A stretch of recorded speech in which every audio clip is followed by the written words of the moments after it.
আর পারিপার্শ্বিক যা আছে, phone call record, WhatsApp chat, এগুলো আমরা পরে পরে বের করব। তখনকার যারা অফিসাররা ছিলেন তাদের সঙ্গে কাদের কাদের কথা হয়েছে, কোন মন্ত্রী মুখ্যমন্ত্রী দিদেন টাইমে তাদের কোনো ইনস্ট্রাকশন ছিল কিনা, এগুলো আমরা সব বের করব। কারণ ওদের যে অফিসিয়াল এবং পার্সোনাল, সেটা আপনার ইনভেস্টিগেশনের পার্ট। আমরা আজকে 3 জন আইপিএস কে সাসপেন্ড করছি। মিস্টার বিনীত গোয়েল,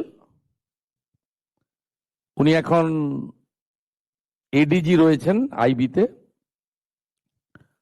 আর আরো 2 জন আইপিএস, শ্রীমতী ইন্দিরা মুখার্জি এবং শ্রী অভিষেক গুপ্তা, এই 3 জনকে আমরা আজকে সাসপেন্ড করলাম।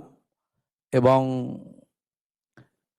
এইচএস এর গাইডেন্সে, সিএস এর গাইডেন্সে HS as per the rules যা আছে ক্যাডার রুল, সেটা মেনে ডিপার্টমেন্টাল ইনকোয়ারি এবং প্রসিডিংস স্টার্ট করবেন।